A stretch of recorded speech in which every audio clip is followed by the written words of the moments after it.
We love to divinize leaders, and some love to divinize themselves.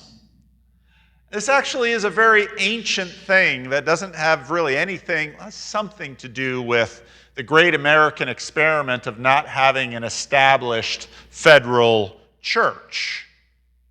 But it's natural. You'll find it throughout human history.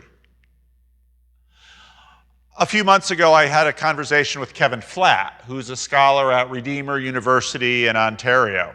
Not Ontario, California, Ontario, Canada.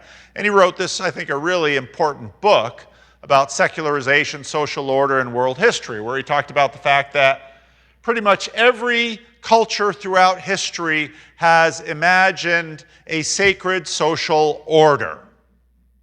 Every society saw itself as flourishing if it would be in alignment with heaven. You can hear that language within Christianity. Churches will talk about living God's way. If you live God's way, your life will go better. The Roman Catholic Church often talked about natural law. If you live according to natural law, things will work properly. And of course, leaders with respect to that are important because leaders help determine how we live. I was just in England where they have a king, and a king is a little different. Now in England, at least, the king has very little political power, but the king is supposed to be something of an example. And Queen Elizabeth, who died, was seen as an example. But countries then and nations throughout history want to leverage divine authority to validate the decisions of earthly leaders and give confidence that their rulership will yield success. Of course, America has been dealing with Iran. If you would listen to the kind of rhetoric Iran uses, they will basically say that, well, especially Iran, as Shia Iran as opposed to Sunni Islam, that they are sort of the one beacon of light of the truth in the world. And so Iran actually has a lot of talk about they have to show the world the way, and eventually the whole world will be in line with Iran. That's not really coming to pass. They're sort of isolated in the world, but that's how they talk about themselves. And their leaders are clerics who are supposed to articulate the law for the people. In our society, we have a secular social order, which actually often uses science. And so you'll hear, well, we have to follow the science, and you might remember that from COVID. If you go all the way back, though, to Hammurabi, here's a very famous stele where Shamash, the god of justice and the sun, is handing King Hammurabi the law. These aren't arbitrary laws. They are given by the god. And if Hammurabi follows the law, Hammurabi will be blessed. It's basically the formula. Now, it's a little different because the blessings are mostly for Hammurabi, and if Hammurabi's descendants also follow the law that Shamash gives them, they will be blessed. It's a little bit different in the Bible. In the Bible, the covenant is given not simply solely with a king, because there's no king Moses, there's Moses, but the law is given to the people. And the people have to follow the law, and if the people follow the law, they will be blessed. And you can read at the end of the book of Deuteronomy, there's these chapters of divine blessings and divine curses. And it's quite clear, if you keep my covenant, you will be blessed. And if you violate my covenant, you will be cursed. And all of the nations of the world would understand this kind of formula. And it was given to Israel as a whole. Even after the crucifixion, the beginning of the book of Acts, after everything that the apostles had gone through, and after listening to all of Jesus' teaching, the question on their minds is simple. Lord, are you at this time finally going to restore the kingdom to Israel? And right there in that question, you can feel the failures of centuries and the frustrations of centuries. that Israel was given the law from Sinai to fulfill. Israel was very clear. You can read about it in the book of Chronicles. You can read about it in the prophets.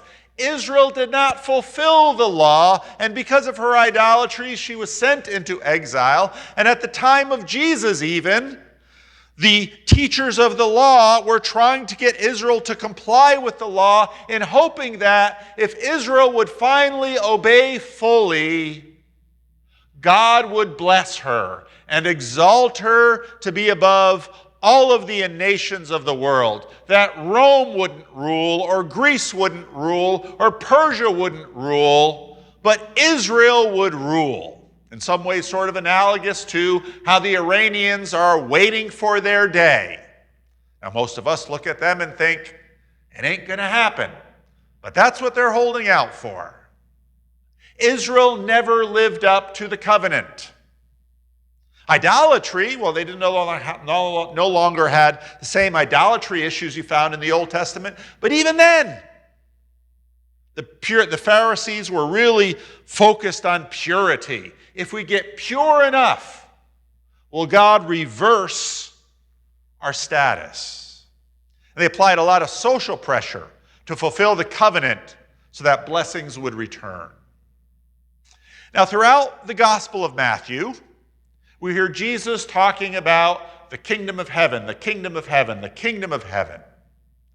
And there's a challenge of summation because on one hand, well, the kingdom of Israel reigned by God, ruled by God through the king or through the prophets. But how to sort of summarize it? And I used a few weeks ago John McWhorter when he was at a conference in Harvard about racism. And he said, we use this word, come to terms with. What would it mean if America came to terms with racism? And we could say, well, some of these things wouldn't happen anymore. But overall, what would it look like? And in some ways, we have the same problem with what would it mean for the kingdom of heaven to arrive here and now? You can imagine a musical soundtrack. You can think of a whole bunch of things that you don't like or want that maybe they would go away, but what would it actually be like? What exactly are we talking about? How do we know things are good or going in the right direction? You have that all the time in pollsters in the country. They send out polls very regularly. America, right track or wrong track? Certain percentage say right track, certain percentage say wrong track. Are certain things God ordained? What does God want? So the kingdom of heaven can be remarkably difficult to get a sense of.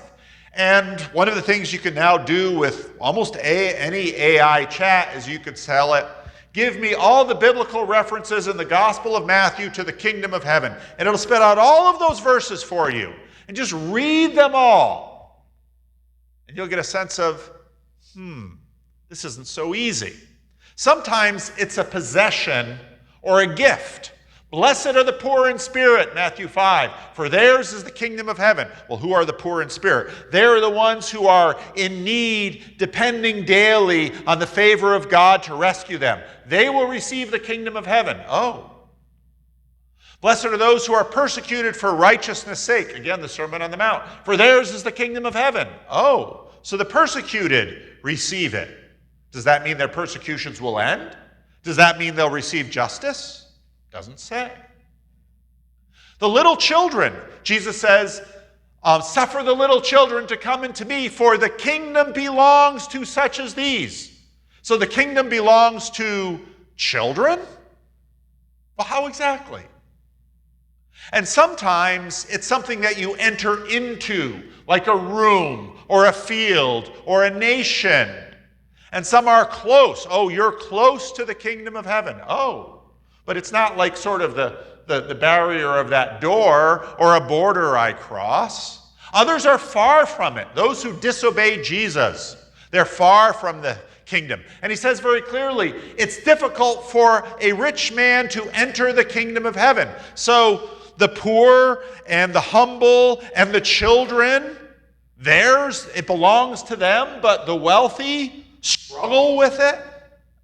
And there's the announcement that the kingdom of heaven is near. Jesus and John the Baptist announced that. And then people are like, well, what exactly does that mean? And of course, they had expectations that would fill their imaginations. Now in Matthew 13, we have all these parables about what the kingdom of heaven is like. And we have the parable of the soils. And the kingdom of heaven is like the one who goes out and sows the seed, and 3/4 of the soils are unproductive. Boy, that's strange again. And then the disciples say, well, Jesus, why are you talking in miracles? And he says, so that they won't understand. And the disciples are even more confused. It's like, then what are we doing? And there's the parables of the weeds and the wheat. And an enemy sows weeds. And so Jesus is doing all this calibration with them, because when he announced the kingdom, it's sort of like a presidential inauguration. You hear it every 4 or 8 years. A president will come in and they'll be like, now the golden age begins. Okay, well, what does that mean? Does that mean Social Security will double? I think if Social Security doubled, this congregation would say, woohoo! Doubling Social Security. What does it mean? So Jesus complicates this sort of facile expectation that the people have. They've seen miracles. They're excited. But if you would probably poll all the people, what does the kingdom of heaven mean? It means that the Romans go away. Oh. What does the kingdom of heaven mean? It means we never have a drought. Oh. What does the kingdom of heaven mean? It means that all of our sick will be healed. Oh.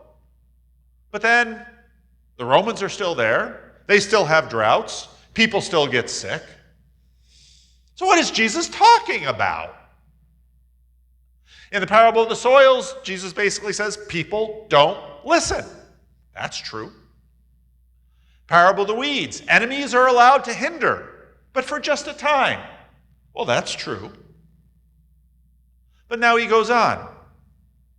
The kingdom of heaven is like a treasure hidden in a field.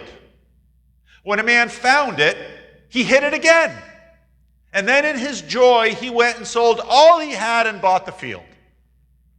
Now, people have long debated the ethics of this, because it says, well, wouldn't it be a good thing for a Christian man if you're walking along and, there's this treasure in a field.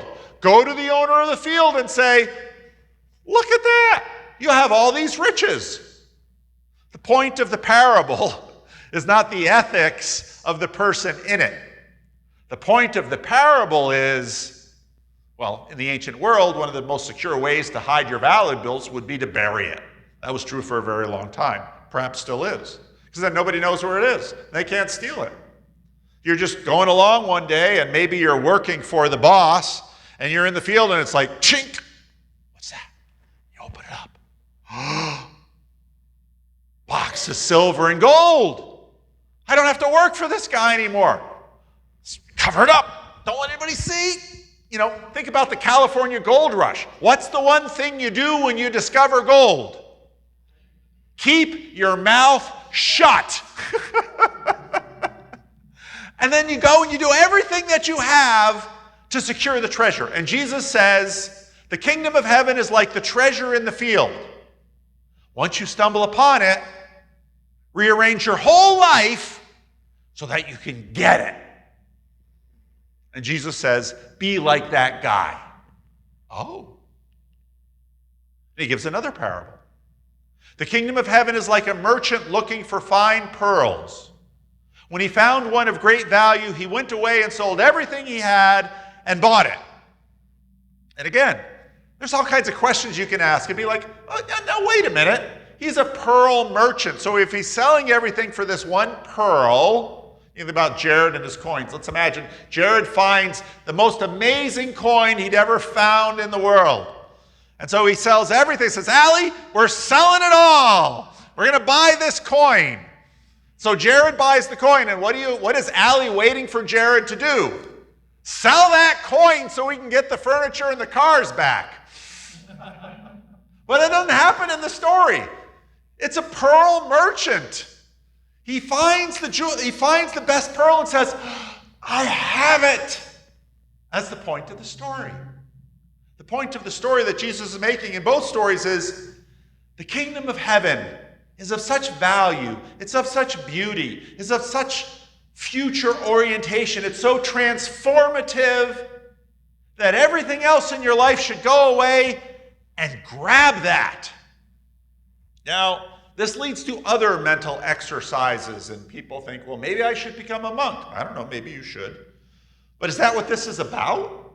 Because, of course, Jesus does a lot of talking about the kingdom. And in fact, many of the times he talks about it, he's simply assuming that this is going to be something that it directs our life, but the rest of life continues. In fact, it orients our life. At the end of the Sermon on the Mount, he says, I tell you, do not worry about your life, which is one of the violations that we commit most often. It's a direct command, and we ignore it because we really struggle to do it.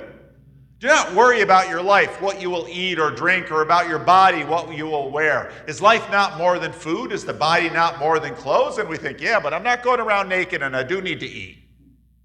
And he goes through all of this, and he says, seek first his kingdom and his righteousness, and all of your other things, all of your other needs, all of your other concerns will be met. And it's almost as if he's saying, if you get this kingdom thing right, you're not going to worry. Now, does that mean that there won't be things that I now worry about that I'll have then? That's not exactly what he says. But he's basically saying, put this first in your life. Chase it like a treasure in a field or a pearl of great price. And that, we kind of expect churches to say these kinds of things. But then he gives us this parable. And it's really the concluding one in all of this series in Matthew 13. And when we read it, we understand it.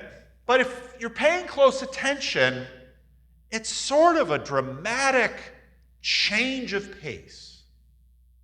Once again, the kingdom of heaven is like a net that was let down into the lake and caught all kinds of fish. Because up until now, this kingdom has been kind of an elusive thing. Children, those who trust in God, those who suffer for him, they receive it as a gift. The wealthy and the powerful, it sort of flees from them. They can't quite get a handle on it. And if you stumble across it, it's like, oh, I can't believe it's like finding a winning lottery ticket on the sidewalk. Oh, I got a winning lottery ticket. I'm going to be a billionaire. All those big numbers on the signs are coming to me. And then he says, it's like a dragnet. The kingdom is like a dragnet? Yeah. And you just imagine all the little fish swimming around. They're just doing their little fish things. And suddenly, whoosh! The kingdom is like that? Before, it was barely something we could imagine and something elusive and something to hunt for and search for. And now it's something that's just going to grab the whole thing. Before, kingdom has secrets. The kingdom is the seed that is sown, or this message of the kingdom. A man who sows good seed. Kingdom's like a mustard seed. Kingdom's like yeast. It's hidden from the creation of the world. There are people. The kingdom has people. Treasure hidden in a field, merchant looking, and now suddenly, it's all pervasive. Not scheming to possess it, not seeking riches. The kingdom of heaven is like a net that was let down into a lake and caught all kinds of fish. When it was full, the fishermen pulled it up onto the shore, and they sat down and collected the good fish in baskets and threw the bad away. This is how it will be at the end of the age. The angels will come and separate the wicked from the righteous and throw them into the blazing furnace, where there will be weeping and gnashing of teeth. This is what the kingdom is like. And it's like, this is a dramatic reversal from all these other stories. Now, again, we understand it. It's similar to the parable of the weeds and the wheat. But he talks about the kingdom in this way. And again, just like the treasure and the pearl, you can push this story too far, because if you'd say, well, what happened to the good fish? Well, they get taken home and they get cleaned and skinned and thrown into a fire and eaten. No, that's not the point of the story. The point of the story is that this kingdom of heaven, it's something that, and in fact, if you look at 2,000 years of studying these texts, I have a book in my office about this fat from Ritterboss. I thought about it after I made the sermon. In fact, I thought, oh my goodness, I should have looked at that book. The whole book is just on this question because it sort of boggles our mind. The poor in spirit and children receive it. Disobedient and wealthy struggle to enter it. It's seeming small, hidden, yet powerful thing that transforms. It has people. Now it's going to drastically impose itself upon all the fish in the sea and sort out the good from the bad. No mention of what becomes of the good, based on other things, good things. Again, parabolically speaking, don't push the thing too far. And then Jesus stops. And it'd be like, the disciples are really a funny lot through the gospel, because most of the time they're clueless. Sometimes they're downright disobedient. Peter gets called Satan. And at a point like this, when you'd really like the disciples to say, whoa, where's this going? Jesus stops. And he has a question for them. Have you understood these things? And they say, yes, teacher. And when I read that, I think, I don't believe they've understood anything. And I think Jesus knows that full well. Why? Because truth is, at Sinai, right before Sinai, the whole of the people they're about to be given the law, and Moses is given the law, and they come down, and Moses says to the elders, here's how we're all going to live. Are you going to do it? And they say, yes. And Moses goes back and says, they're in. Hoo-hoo, they're in. And then it's a catastrophic failure for centuries on next. And part of the reason I know the disciples didn't understand was because Jesus says all these things, and then finally, after the dramatic events of his arrest, his crucifixion, his resurrection, their minds must be spinning. And what's the one thing on their mind? Are we going back to the kingdom thing? And Jesus is so gentle with them now. He says, well, basically, don't worry about the times and the places, but you'll receive something that's going to change everything. And that something, of course, is the Holy Spirit. But Jesus isn't quite done.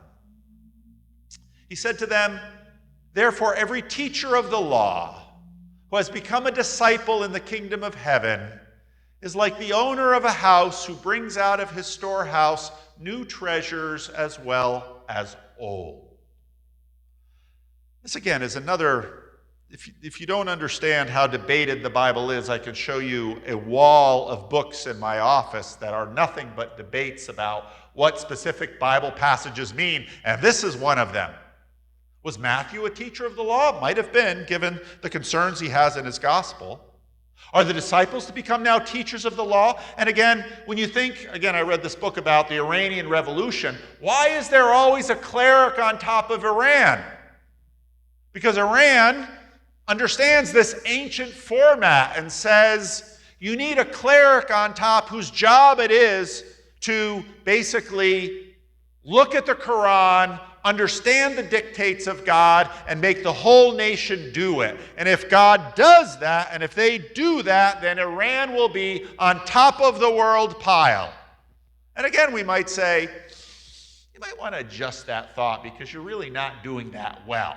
But they're still on their process. This kingdom is a thing that teachers of the law, appliers of the Sinai covenant, that's what's going on around them in Judea at the moment, perhaps Matthew himself, can become disciples of Jesus within this kingdom.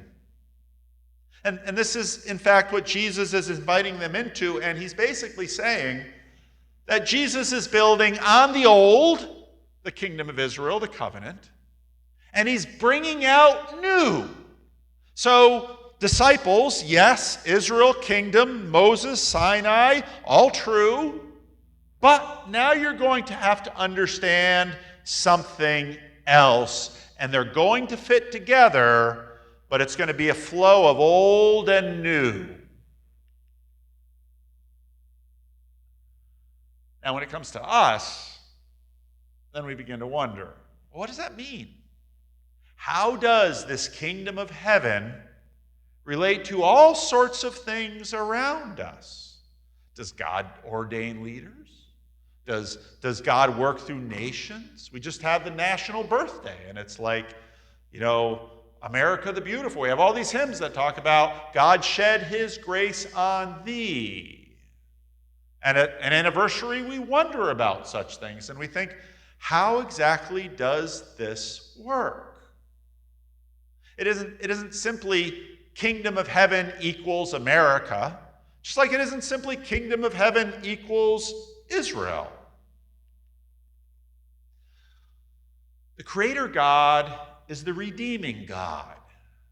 Being in obedience to the Creator is surely part of the package, but it's not the whole story. And the reason it's not the whole story is because the script that everyone expected of Jesus didn't follow. We would expect to see God the Father handing Jesus the law, and Jesus coming down to the world to inscribe the law, and for all of this to take place, and for Jesus to be the most successful, the most powerful, the most, Jesus would be on the top of the human hierarchy. And he isn't. And they're even frustrated because Israel isn't on top. The project of Israel, like all of the ancient world, failed. Secularity was in some ways a reaction to the failures of old expressions of authority.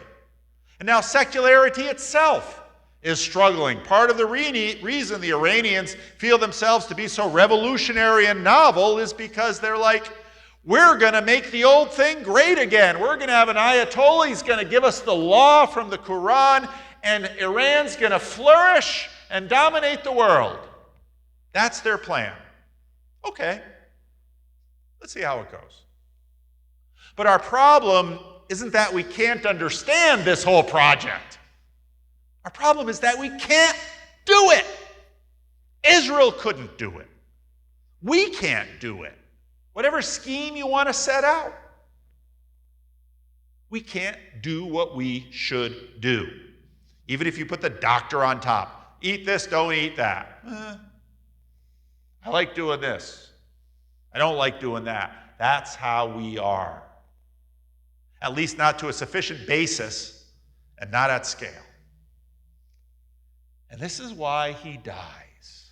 Because this is the strangeness of Jesus. According to every single thing, and we sang about it in this hymn, above all creatures, above all thrones, we put Jesus at the top of the hierarchy because he dies like a slave. And Islam to this day looks at this and says, Jesus was a great prophet, so the guy on the cross wasn't him. But Christians say, oh yes, it was. And that makes Christianity this radically different thing where your king, your master, your hero loses for you and then is raised again. That's a strange story. And this is why he dies for us. And this is why he gives his Spirit to us. And this is why, even though the disciples struggle to understand, no matter what they think or do it, is that he rules the world and he brings his kingdom to completion. That is the strange, strange story of Christianity. And we would fully expect it to not have gone anywhere. Sort of like I wrote, don't really think Iran is going anywhere. But Christianity did. And it continues to do so. It's the strangest fact in the world, I'd say. But then you have this strange aspect of the kingdom of the Dragnet. And the idea is that the Dragnet is coming.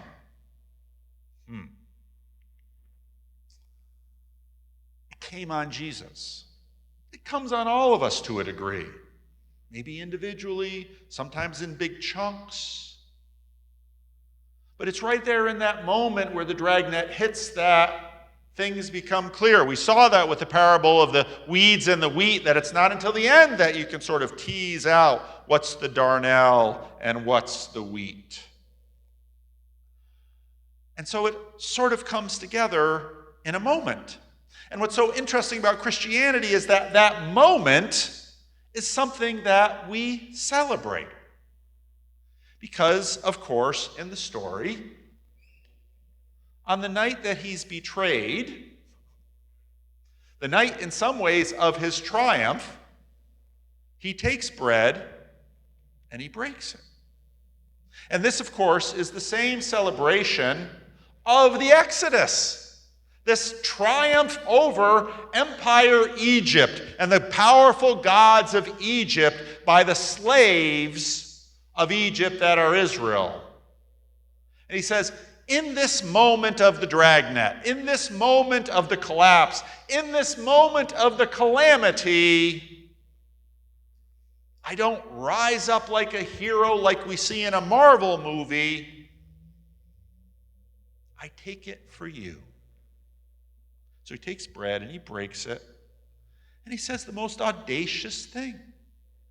He says, of the bread, this is my body. That's strange. And what are we to do? I'm going to give you my body as food. We just read that thing from the Sermon on the Mount that Jesus says, don't worry about what you will eat. Well, of course I worry about what I will eat. I need to eat. If I don't eat, I die. And Jesus says, I will give you myself for food. I will give you myself for drink. This is what the Creator God and the Redeemer God do. And that leads into an even more startling idea, which is, this is what you're to do for each other.